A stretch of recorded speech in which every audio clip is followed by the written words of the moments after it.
Mystery Behind the His-Tory and My Story of Kingville and the Old Schoolhouse. They told their stories, but not the whole story. Different perspectives, from voices that lived it, same history. Or is it? King donated this land, and they called it King's Field.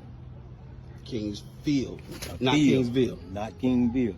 But later Why did they say field? Because that's all it was. Then people started building the houses, and that made it like a village. And they called it Kingville, Villageville, from my understanding. Right, and it was after the guy named Dr. King, right? He was a white doctor, right? He was. Ogden King. And he donated that land.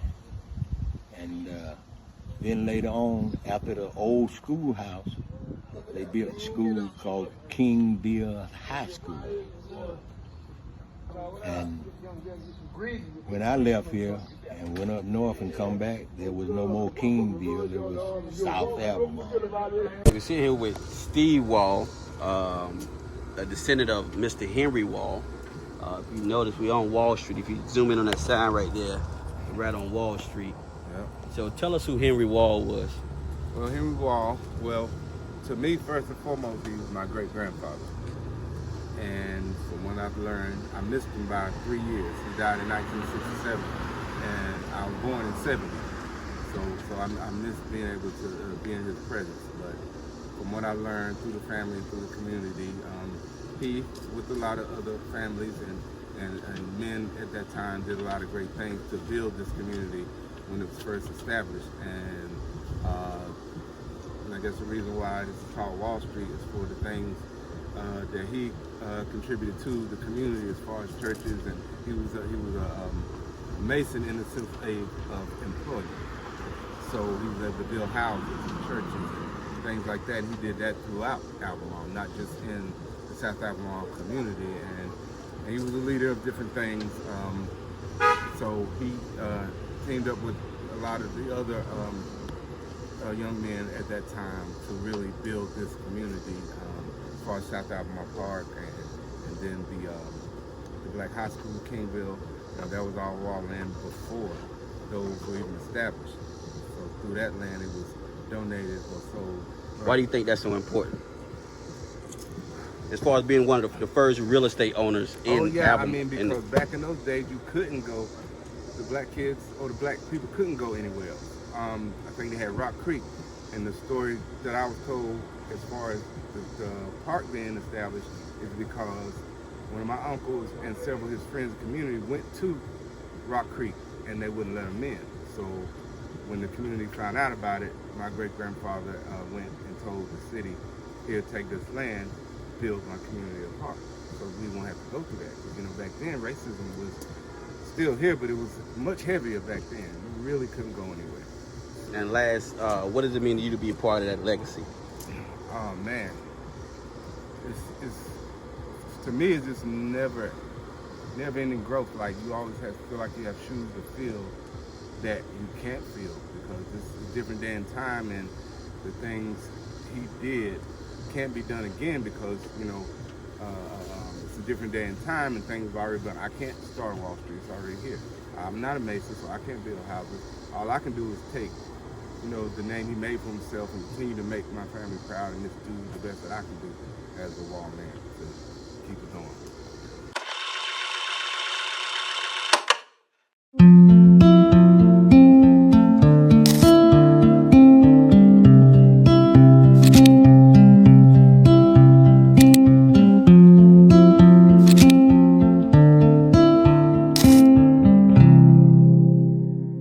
This building up on Londex, and it was a big room, and most of the classes would go like from first kindergarten, first, second, third, and there wasn't a high school.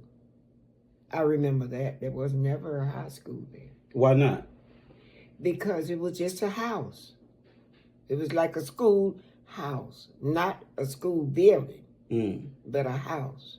Okay. It was just a little, place they called school. So did a lot of people just drop out after 8th or 9th grade? Is that why they didn't go to high school? They didn't have a high school. What do you mean? That's as far as they went. So there wasn't a high school to go to? No. Because I hear stories about, my grandma saying she just went as far as 8th grade and my grandfather went as far as 9th grade, but I'm thinking they dropped out. No, it wasn't no high school. High Why they school built Kingville High School to make it go all the way to the 12th grade.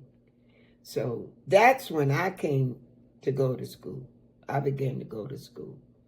When my sisters went all the way to the school, how far ever they went up from first to the 8th or 9th grade, then they finished in the brick building. So it's not that they dropped out. Mm-mm. They didn't have nowhere to drop into. We all had to finish high school. My dad wouldn't hear it. But your dad didn't have an opportunity because there wasn't a high school for him to go to? Mm-mm. Got you. Okay. Now that makes sense. Kingville High was the first high school for blacks in Albemarle, correct? That's it. Okay. Got you. Now that makes sense. Mm-hmm. That's why they call it Kingville High. Mm. They could have said Kingville School, but they said Kingville High because they elevated from the elementary to high school. So you couldn't go in a little house, so they built the brick building in order for them to go up higher in school.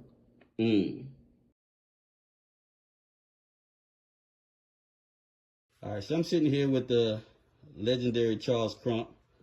I appreciate you inviting me to your home, sir. And we're going to talk about a little bit about your history. I was born in Albemarle, North Carolina, in Stanley County, in 1932. I finished high school in Albemarle. At that time, it was Kingville High School. In 1949, went to Winston-Salem State. It was Winston-Salem Teachers College at that particular time. Finished Winston-Salem in 1953. After finishing Winston-Salem, I was able to get a job teaching in the Charlotte. Let me tell you a little bit about my activities at Kingville High School in Albemarle. During that time while I was at Albemarle, E.E. Wardell and H.C. Gore was the principal during my time. H.C. Gore first, and then E.E. Wardell. During my time, I participated in about every activity that we had at Kingville. Football, basketball, baseball, in the band, and all those activities. That was valedictorian of Kingville? Of Kingville High School, Okay, right. cool. A young lady in my class named Lula Mellon Smith. They lived right behind me. We were challenging each other. She was a good student, and I knew I had to work extra hard to get that challenge. And see, the valedictorian, I understand, is chosen by the grades and the activities that you participate in. Although we might have been close together with classroom activities, but my extra activities might have had something to do with that also. Because every activity that they had at the school, I participated in when I had time. As I mentioned earlier, I was in the band. I played football, basketball, baseball. I was in dramatics. I was in the school choir. Plus, I kept my work. I never came to school without having my work done. So you can see it took not just doing schoolwork, but other activities that you had to participate in for the teachers to select a person to be valedictorian. We had many students in the class that was challenging. And plus, after doing the schoolwork and everything, I also had a little job that I had to do. I don't know if I mentioned, I had 2 paper routes and had to do work at home. One paper route was every morning, and the other paper route was 2 days a week. But with all that work I did and the jobs I had, I still was able to keep up my schoolwork. And that showed the instructors and my parents and me that I had to work hard to accomplish all those things. And so when the instructors voted on who would be whatever valedictorian, they had to take all of those things into consideration. Your grades, your activities at school, in order to be salutatorian of a class.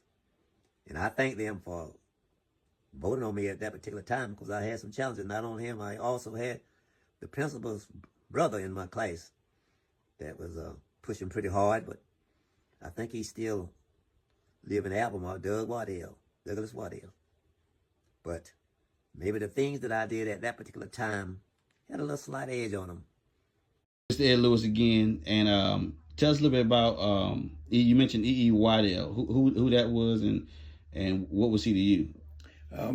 Mr. Waddell, Mr. Waddell was the principal at Kingville, and he knew my circumstances as far as walking to school and all.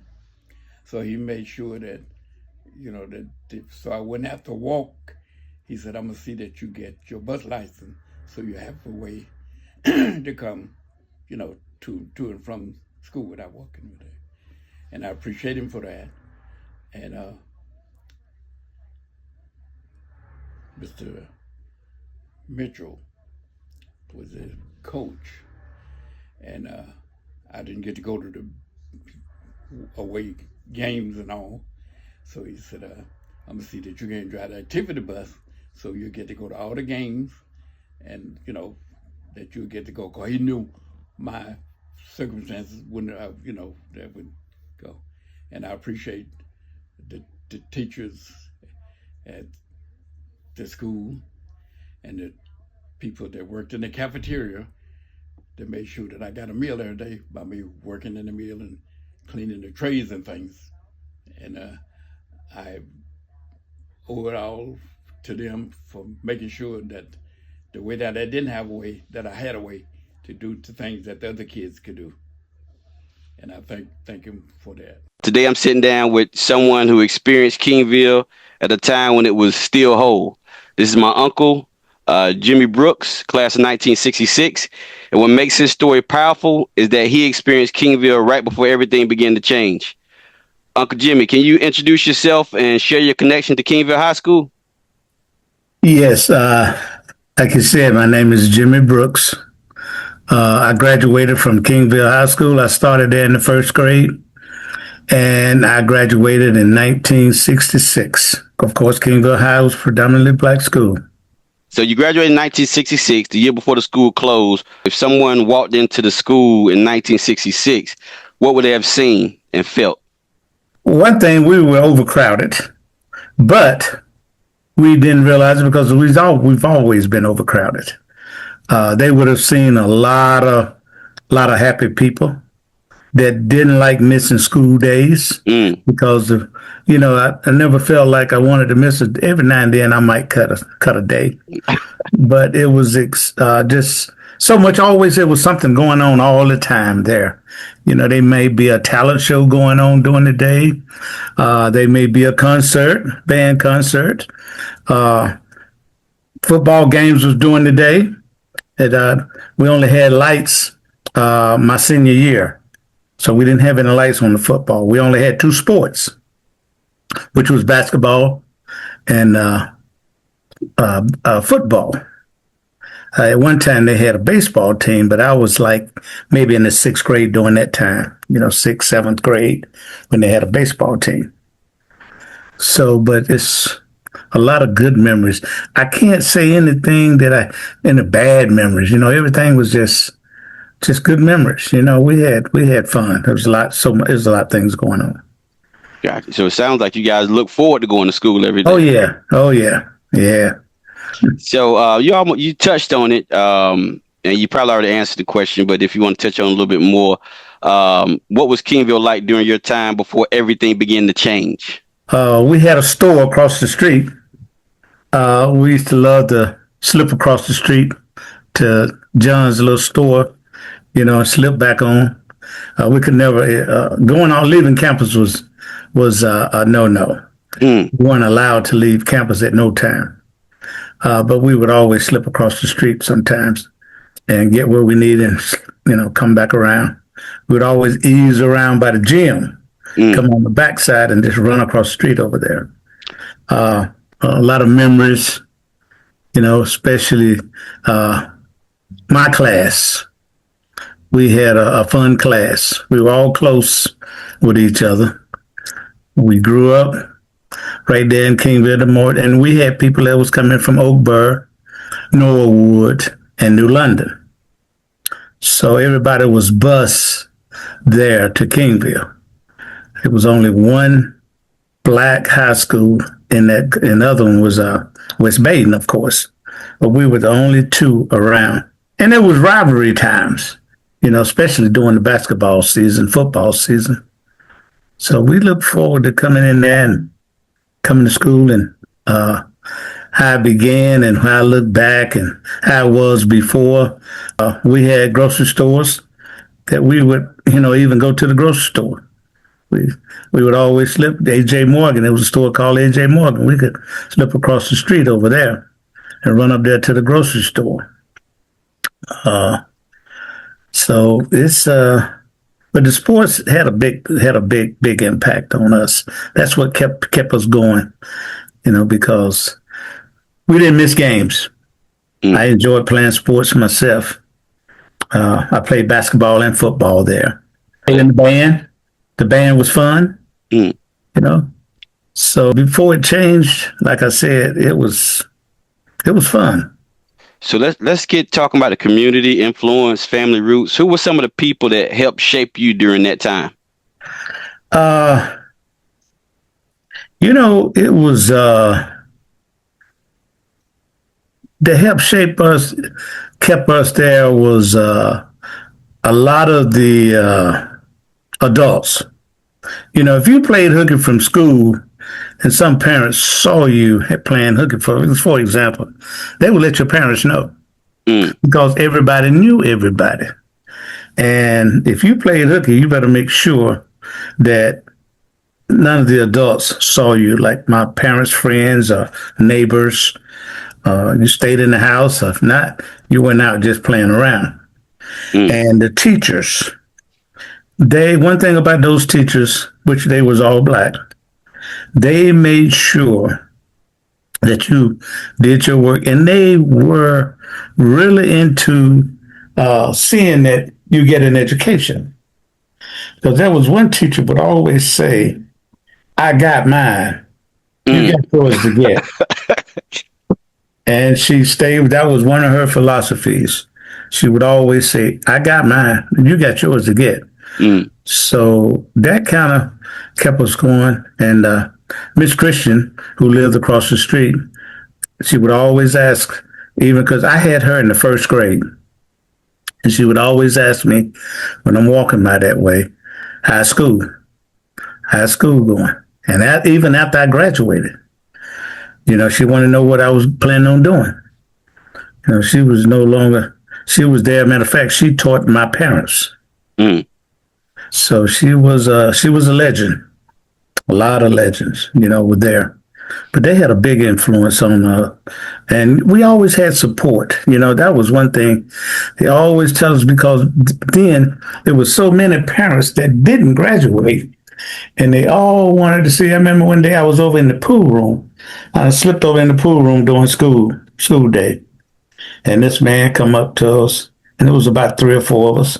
And he said, why you guys not in school? So we just left school. And he said, education is so important. And we really didn't, we saw we listened to what he was saying, but at that time didn't realize how important education was, because all the parents, all the adults, that's the main thing they wanted you to do. Stay in school, graduate, because there were so many of them that didn't graduate. because so much was going on. A lot of parents had to drop out. Our ancestors had to drop out of school to help out. But that was one thing that they wanted to make sure that you are going to graduate from high school. So mom and dad, they didn't play that. No, you're going to graduate. I saw a lot of friends drop out. And yeah, that was a priority. Well, it seems like you already answered my next question. If you want to just piggyback off of it, is what role did family and community play in your experience? You almost answered the question before I asked you, Unc, but it's all good. Correct. Anything else you can add to what role families played in community? So I guess it was when they say the old saying it takes a village. You guys seem like you lived and died by that. Oh yeah, that was one thing that it took a village, and nobody would be upset. No parents would be upset if you told one of the parents that I saw her not going to school or cutting class for some reason. I was go to school but leave school. So we had that support throughout the community, not just on the street. I mean, the entire community. We had they were like a backbone to our parents, and they could depend on each other. If I saw your kids or they saw my kids, it all worked out real good. And everybody, like I said earlier, everybody knew everybody, and they knew the kids. They knew who your parents were. If they didn't, they'd find out. Because growing up, and you probably hear it today, you see some kids and you ask, well, who's your mama? Who's your daddy? Who your parents? And that's how it goes to the day. I'm that same way. If I meet, say, well, who's your parents? Who's your relatives? And they work from there. And somewhere in that line, they know somebody in your family. Gotcha. So that almost rolls into the next question. So what did it mean being part of the Brooks family in that environment? Well, we were such a big family. And we were close with each other. We grew up with each other. We played with each other. Had a lot of fun. And your cousins, we were all close. Can't say that nobody didn't get along with each other. The cousins, the uncles that we had, the aunts, and you always felt, and that you could always go to someone and talk to them about certain situations, because certain things you didn't want to talk to your parents about, afraid. But there was always somebody else that you could talk to that helped you through. So it was a lot of support, and that's important. Like God give you family, and it's up to us to how we deal with family. So family is very important, and there's going to be some misunderstandings, some disagreements among each other. But we all got together as the time went by. Even during school, we would have during those days we would look forward to having a family reunion. It wasn't the Brookses, but the Brookses were invited. It was more or less the Crumps and the Davis, but the Brooks was part of it. So a lot of us attend those family gatherings. It wasn't always in Albemarle. It would either be Marksville, Albemarle, somewhere in that. And not only that, even my brother and I are 5 years apart. But his friends, so that made most of his friends the same or even more older. But they would spend time with you then. It didn't matter.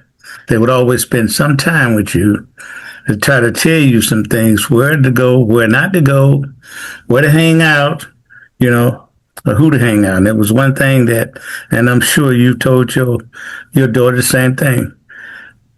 Be careful who you hang with. And they would always tell us that. And another thing they would always tell us, especially the parents, anything after 12 o'clock at night is trouble. And And I would always keep that in mind. And if I got in trouble, it happened after 12 o'clock, you know, because nothing really stirs up early. So I would always keep that in mind. Be careful who you hang with. Gotcha. Don't be a follower. Mm. You know, you don't necessarily have to be a leader, but don't be a follower. You know, Gotcha. use your mind wisely. So before we get back into Kingville, just touch a little bit better on the Brook. So before Mom passed a couple years ago, we was doing research and we found out. Well, first of all, you know, Granddaddy Otis Brooks and grandmother, her last name was Freeman. And during our research, now all my life, I noticed how grandma and granddaddy went to different churches, and for the life of me, I couldn't understand why. And they was loyal, married, committed from death to their part. They lived by that all of 63 years. But during the research, I found out that Freeman's Chapel actually had the first school in the basement, which is now Union Chapel, and then afterward, Mount Zion had the industrial school. So how does that make you feel? Well, it makes me proud to know that last name on both sides, the Freeman and the Brookses. You know, started education, you know, it's history. It's history. And it's good to know that because, see, I never would have known probably if you hadn't done some research. Yes, and it was because of Granddad. To be honest with you, he kept talking about the old schoolhouse, but no other historians was talking about it. So cool. Any community activities, and to tie it into, because you already touched on it, but how did those activities shape the person that you are today, or the person that you became? One thing, playing sports would keep you out of a lot of trouble. And because you know if you get in trouble, you're not going to play sports. So that was one of the focus of, which was a good thing about sports. Each year, homecoming, the band would parade through Kingville community, not uptown. It would go down. We'd go down Wall Street. We'd come up Gibson, all the way up to Avery Avenue, come back around Avery Avenue, come back down Lundex, and come back in to the school. And the band was marching. There was cars, homecoming queen. It was a parade during that time when I was in school. Community enjoyed it. Just seeing the band march through the community, you know. Kingville has a lot of memories in such small school, but so many people, because there was classrooms everywhere. There was classrooms in the gym. There was a classroom even on part of the cafeteria. There was a classroom in the auditorium. And eventually, of course, a new auditorium was built there at Kingville. And my class, the class of 66, we were the first class to graduate, to march into that auditorium. And shortly after that, of course, the following year was the last class. And it was sad that they tore that auditorium down because that auditorium was brand new.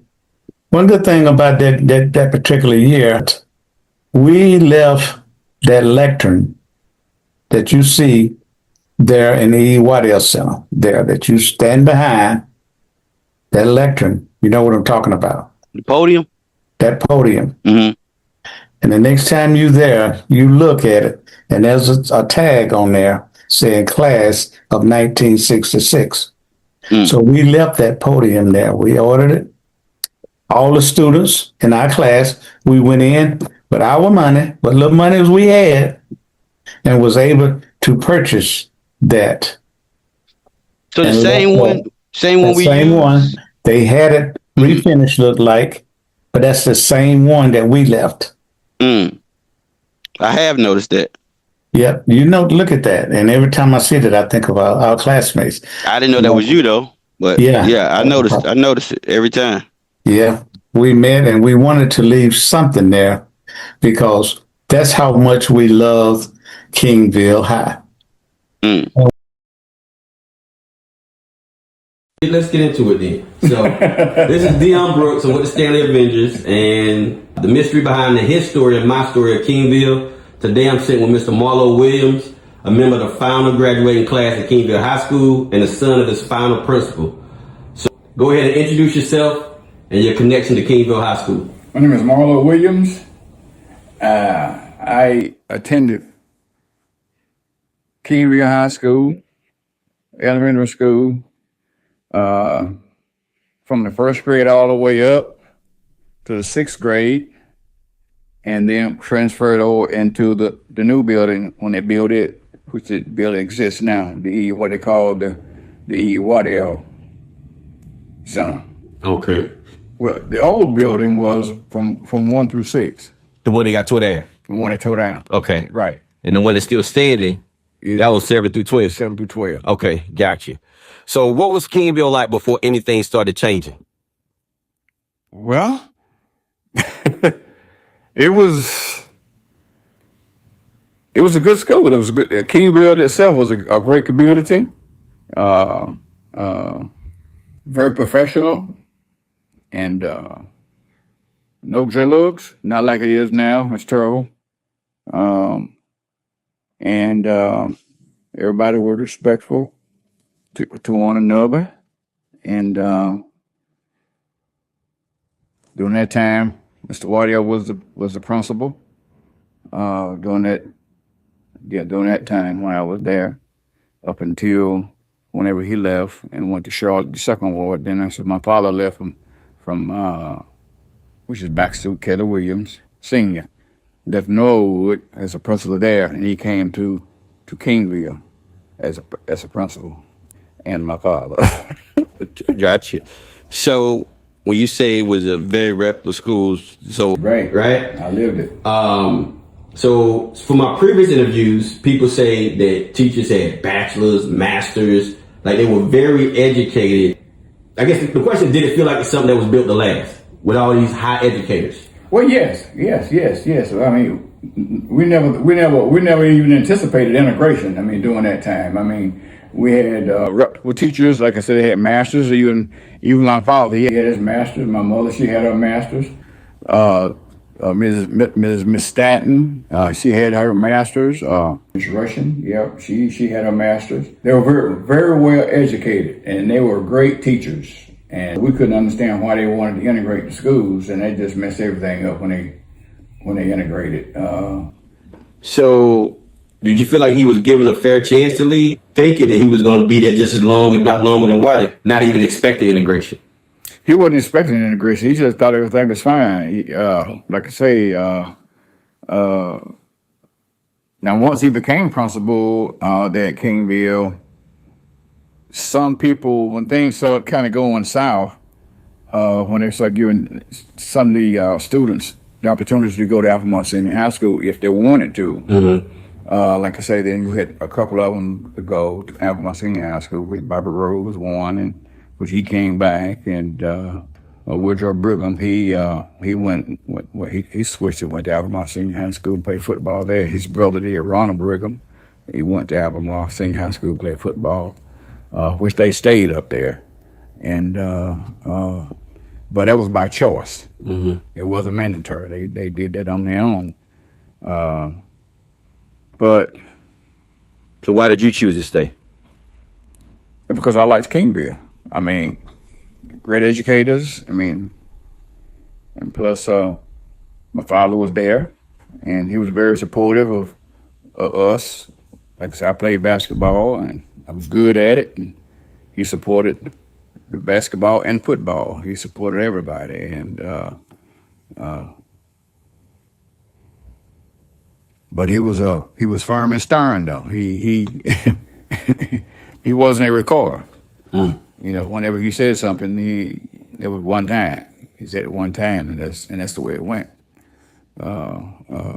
Some people say he was mean, but he wasn't a mean man. He wasn't mean at all. He was just a very stern person. And I'm the same way. Gotcha. Now, just touch on your mom a little bit. She was very influential in my life growing up, right? Cause you have certain teachers. I had a few of them that saw something in me, right? Saw something real early. Your mom used to come pick me up every Sunday morning, blow that horn. Yep. And when we stayed at Amherst, stayed on Bell Avenue, she blow that horn and we better get up. We been out, have a waiting, and we been out, miss that ride, right? Kept me in Sunday school on Sundays, and she kept me in the library, the Old Kingville library, during the week, right? Being the principal's son, did you hear or see things that other students might not have before the transition? No. You had no inside info? Yeah. What was going there? No. Okay. There was no partiality about anything. I was another student, and I had to walk the chalk line just like the rest of them did.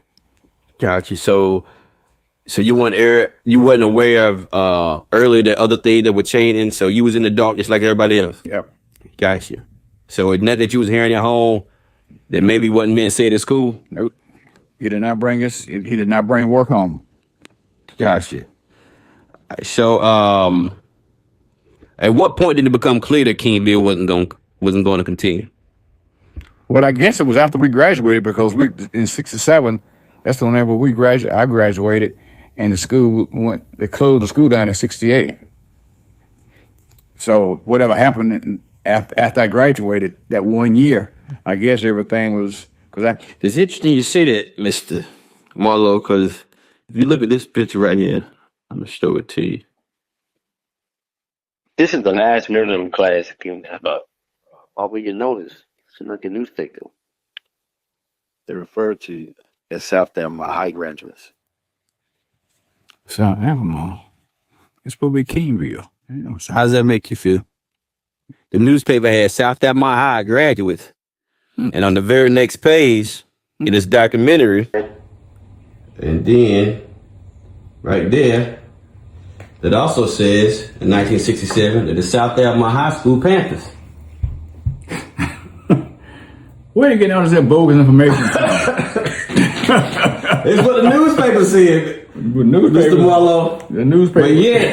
But yet, your diploma says Kingville High School. That's exactly right. That's exactly right. And everybody in my class was Kingville High School. So how does it make you feel that the newspaper was already named and renamed in South Alabama before it was actually South Alabama? Well, So evidently they had some plans. Right, yeah, probably so. I mean, like I say. That's the first time you seen that newspaper clipping. Right, that's the first time I saw that. Yeah. That's one of the things that lit the fire in me. And that's why I was so adamant about finding your diploma. And I gave it to you. You got it. It's it. Yeah. Kingville High. You said you didn't even know about the South Alabama situation until after you graduated. Right. Gotcha. Did it affect home life at all? Once you shut down? Well, yeah, kind of, sort of. Like I said, with my father, because he was battling with the lawsuit, and then he was battling with Mr. Waddell once again, coming to the house trying to get him to drop the lawsuit. Tell us about how and why was there a lawsuit? Because when they closed Kingville School down, Mr. Williams applied for it was opening at Alabama Senior High School for a principal job. Mr. Williams applied for the job. He had his master's degree. They did not give him the job. They gave it to a white guy that worked there and didn't even have a BS degree. But they gave him the apprenticeship job. And that's the reason why Mr. Williams filed a lawsuit with the State Board of Education and won. And to my understanding, they offered him a teacher's job. Correct? Correct. And he wasn't going for it. He wasn't going for it. That was a demotion. That's right. So that was the grounds for litigation because you're demoting my responsibility as it relates to my experience and my education. Right. So how did Miss Williams hold things together during that time? Well, she more or less, as I say, she stayed in her lane, so to speak. And she was very supportive of her husband, but she let him handle everything on that, and I supported him as well. You know, I even carried him. I even carried him different places to apply for different jobs, and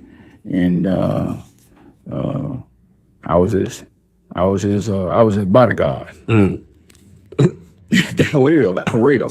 That's real talk. So people were threatening him? Well, he wasn't going to take any chances because a couple times when he went to his car, his hood was up, and he didn't know if someone was going to put a ball arm in there or what fitting this, and so even whenever he took the job as principal over at West there, when they have school meetings and whatnot, I would go with him as his bodyguard. And so you won the lawsuit and they gave him a principal job. Oh yeah, that was hand in hand. That was part of winning the lawsuit, right? Right. They had to give him a principal job. Right. Okay. plus restitution. Plus what for lack? Loss of pay and all that. Right. Okay. Gotcha. So when you look back, Kingville wasn't lacking. And so it had a cafeteria, auditorium, gym, even the Kingville shop. Do you remember the Kingville shop? The shop. Right, a trade shop. Oh yeah, sure. It was okay. It was on. Yeah, sure. It was right there, adjacent to the cafeteria. The cafeteria, and it was right there. Not say at the end of the cafeteria, but this is the cafeteria. It's all one building. And you telling me that there was a shop? Yep. On Kingville High School campus? Yes, it was. Yes, it was. Otis Brown, which he's deceased now. Otis Brown, Willie Cale, which Willie Cale is still living. Just to name a few. Took brick mason and classes and stuff there. Learn how to lay brick and yeah. That's. Let me ask you if it looked anything like this. Did it look anything like this building here? Yeah. That's it. That's it. Right That's the there. Kingville shop, ain't it? Yep. That's all I need then. Yep. Okay. That's it right there. This shop taught kids trades like masonry and hands-on trades, right? Yep. Sure did. So we had a cafeteria. Yep. We had an auditorium. Yep. We had a gymnasium. Yep. We had a trade building. Yep. We had a school for the elementary kids. Right. And a school for the high school kids. Yes. Anything I'm missing? A football field. We had a football field. What else we had? We had a band. At one point in time, it was the Boy Scout building, but they changed it. They changed that from Boy Scout building to our band room. We had a library too, didn't we? Yep, sure did. Yep, Mrs. Carpenter. Yeah, Mrs. Carpenter was the library teacher. Another thing too, and about this integration thing, which during that time, the teachers and the principal, they could discipline, they could spank your kid. And during that time, the whites, they were not going to allow no black teacher or black principal to discipline their child. And that's another reason why the integration came about, why they closed Kingville down. Which quite naturally, they closed Baton School down, out in Baton. Norwood, all the black schools they closed down for that reason. It was a prejudice thing. We already talked about, I noticed some things in the record, different names, Albemarle Senior High, Albemarle High, Albemarle Junior High, even South Albemarle High School in some places, but your diploma says Kingville High School. And I guess you already answered, how do you make sense of that? You can't make sense of it, right? I can't make sense of it. Okay. I don't even know how that came about. I mean, if I had to guess, in the works, they were already transitioning Kingville to South Albemarle. So they got ahead of themselves. Moses from the first class, the integrated, during integration. You can see them right here, but I got them right here in the flesh. And this is the Kingville project about, we're talking to one of the guys that went over to senior high during one of the first people to integrate. It was 6 juniors, and Mr. Moses, you were one of the juniors, right? Right. And it was 2 seniors, and what's that? 4 two sophomores, And 2 juniors. and 8 juniors. You were one of the juniors, and there were 2 seniors. Right. All right, cool. So out of that, I've noticed. If you take a look at this picture right here, Mr. Moses. Like out of those people that went, you were one of 2 people out of that junior class to stay. And I know it had to be. I could only assume it could be tough during that time. But what was one of the things, or a few things, you think made you stick it out and graduate from Albemarle Senior High when during integration at that time? Yeah, I think that what made me really stay was the teacher that I had there, Miss Stasovich, and I was in her class and I flunked it. And I told her that I wanted to get in the class with all the other black people that were there right in my class.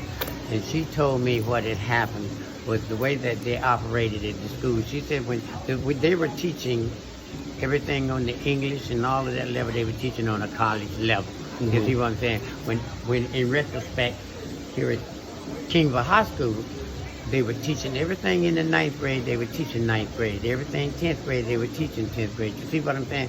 So by the time I'm going up there, I'm learning everything now in the 11th grade. You know what I'm saying? But they're teaching on the college level. You see where I'm coming from? And she sat me down and she told me that. And that was one of the main reasons that I stayed up there, because I seen the improvement going in. I learned what they were doing. So you had to catch up then. You had to play catch up. Of course I did. Okay. Let me tell you something. Let me show you some of the most embarrassing things that in my English class, they diagrammed the whole sentence with every word in there, but they didn't do that here.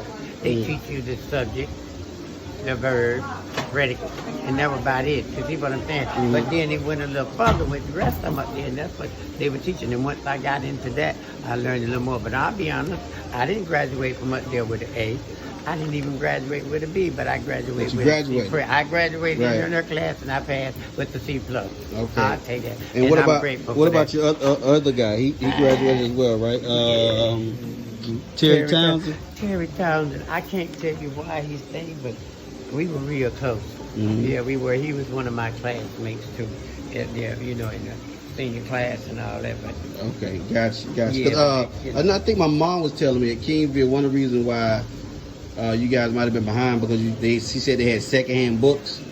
Yeah, we had all of that, of course, back then. After they already left senior high? Yeah, you know how it was back then. We were there too, and I remember them days, man, but those are some of my greatest days. But I wasn't there. I just, let me hear your thoughts on it, John.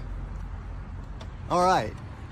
Yeah, as he said, I'm John Louders. Most people that went to school with me will know me as Johnny Louder. And I grew up here in Albemarle and attended junior high, well, Central Junior High and Senior High, and graduated. But I had the privilege of meeting these young students as they came in. And I would be lying if I didn't say I was a little hesitant about the first day because of all the tension across the United States. And that was, I feel, probably brought on by more of the news media than anything else. But enough of that, but back to the story. I had a real good relationship with all the students that attended. I served in the band together, we played sports together, and never had any problem whatsoever. And but I have been made aware of some of the facts that not all of them graduated from Albemarle. Some of them chose to go back to their home school, Kingville, which was perfectly all right. But and I never realized that they suffered academically. Those of you that read, that hear this and that know me, know I struggled academically. That's the reason I was supposed to graduate in '66, but I graduated in '67 because I failed the 7th grade. But I counted a blessing that I did because my life started changing there. But the biggest reason I think I got along with most all the students, whether they were black or white. Black cheerleaders. But at the time they had a couple black football players. Okay. They had, I can't remember,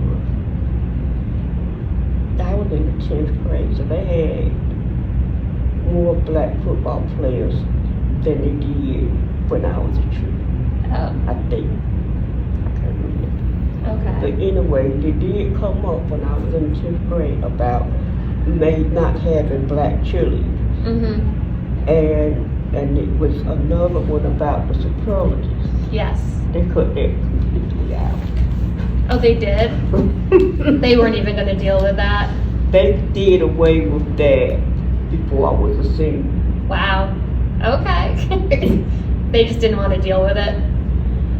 Because there was so much tension behind that about the best student or best all-round student and one was likely to succeed and all that. Right.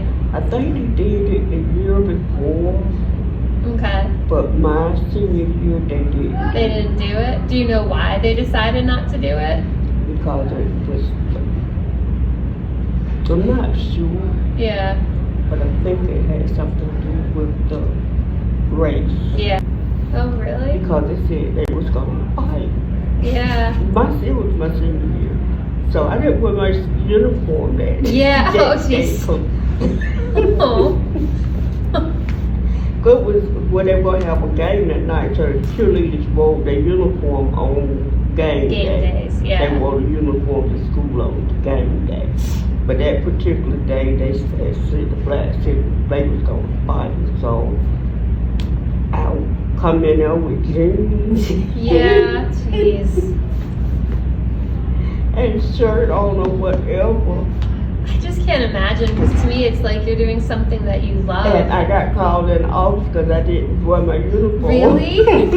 They called you in? That's ridiculous. And I told them, I said, well, said they was going to fight, and I wasn't fighting in my uniform. Yeah, yeah. There was no lights Oh, out there. wow. Wow. So they redid the football field and put lights out there on the football field. And that first night they had that football game. Did I shoot that? Anyway, I went. I knew going to the game. There was some game my mom and dad wouldn't let me go to. Oh, yeah. Those schools that was be fighting at Kingville, they didn't particularly want me to go to those games. Oh, really? Because I had to get permission to go to when we played Waysburg. Yeah. It was called J.R. Faison High School. Okay. And Mama they didn't want me to go because they knew it was going to be a fight. Was there any consideration that they just get like 7 white cheerleaders and then 1 black cheerleader? Like, why did they have to have the 8 white cheerleaders and then add 1 on if it was such a big deal? Like, why couldn't it be less white girls on the team? 7 white girls and then 1 black girl instead of just adding a cheerleader position on? Or? Well, that's what we wanted. Yeah. That's what we thought it was going to be, but I was going to be part. But I sort of kind of felt like I wasn't part of them because I was at 9th Yeah. grade. But then again, the way they treated me, you know, they brought me in. But it was just adding that nice cheerleader, what used to get me. Yeah. Why couldn't I be a part of the 8? Right. Yes. Why couldn't we be a part of the 8? Right. Where I couldn't be a part of the 8. Right. But that's what I don't know who come up with this decision, the school board, or who come up with the decision. Yeah. If they was gonna add a black cheerleader, they would have to add another spot. Yeah. For that black cheerleader. Right. Which was crazy to me. Yes. Really crazy. Yeah.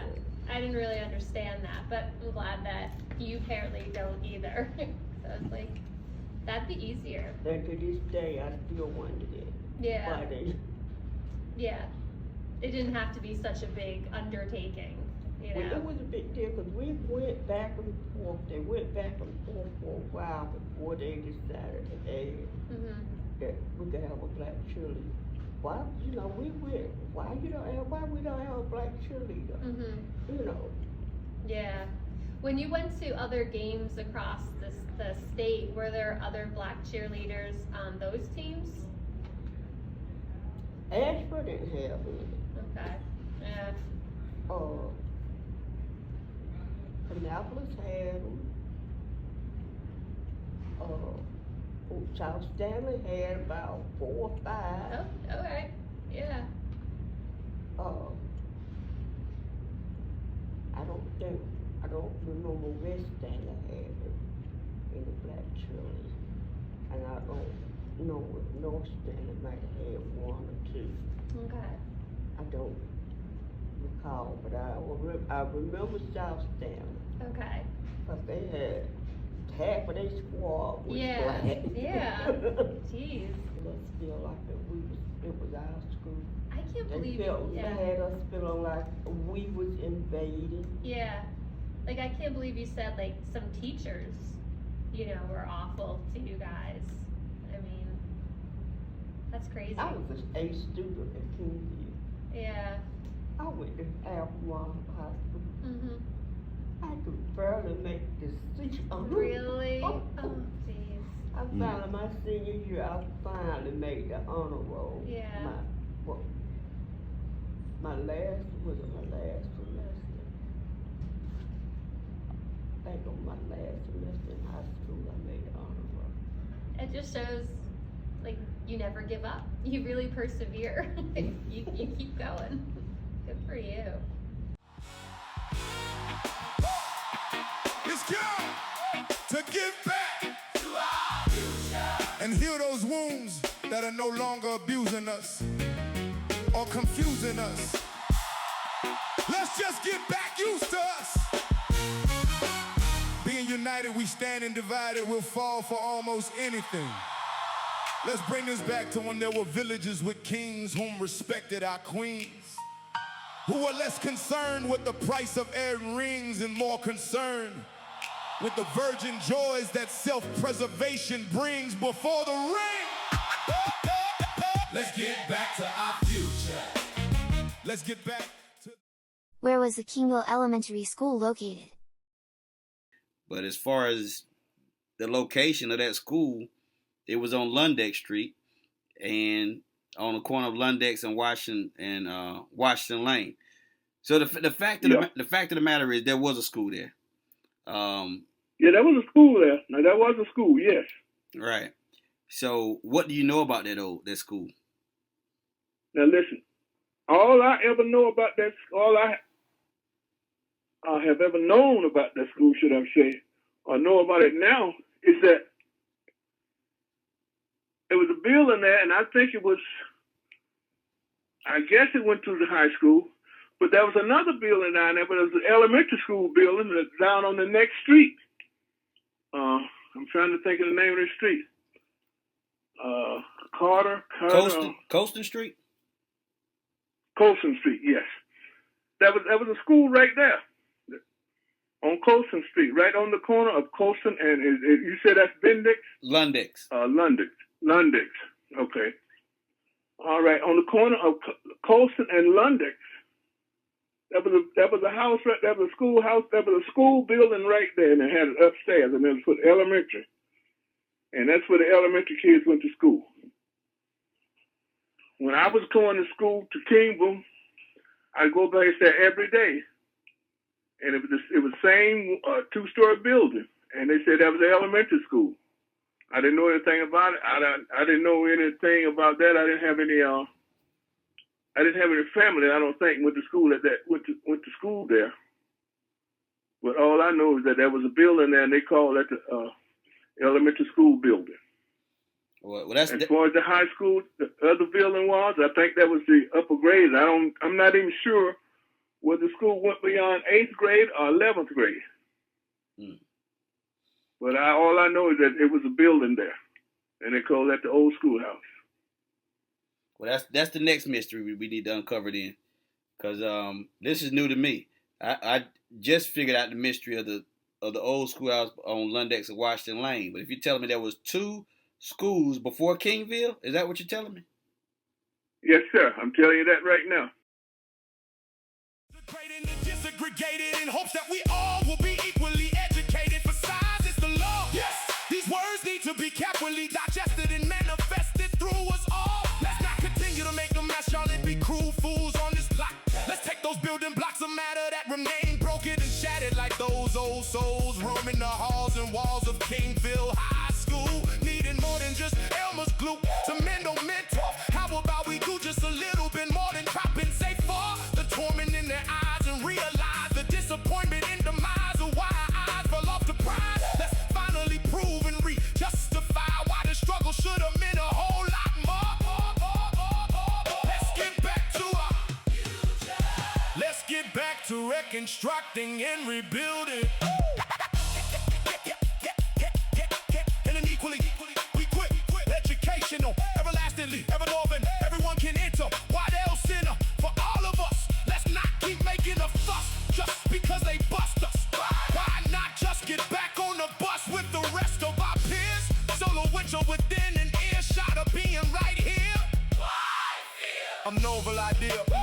Why not just recreate fearless leaders? Why am I not surprised at where I come from? Folk don't recognize my mother as the once black cheerleader that represented us once, yet we resented her first and created most of her tears. Instead of being incompassionately abrasive, why can't we be more compassionately embracive? As she still turned cartwheels and flips. Let's begin to understand why